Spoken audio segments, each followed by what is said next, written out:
SIRच्या कामात हलगर्जीपणा करणाऱ्या उल्हासनगर महापालिकेच्या 2 कर्मचाऱ्यांवर थेट गुन्हा दाखल करण्यात आलाय. सुंदर लांडगे आणि दिनेश मोरोठिया अशी गुन्हा दाखल झालेल्या कर्मचाऱ्यांची नावं असून दोघांचीही बूथ लेवल ऑफिसर अर्थात BLO म्हणून नियुक्ती करण्यात आली होती. SIR मोहिमेत मतदारांकडून EF फॉर्मचे वाटप आणि त्याचे डिजिटायझेशन करण्याची जबाबदारी त्यांच्यावर सोपवण्यात आली होती.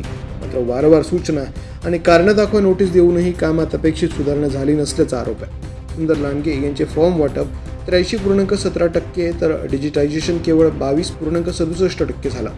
दिनेश मोरोठिया यांनी 94.04% फॉर्म वाटप मात्र 28.48% डिजिटायझेशन केलं.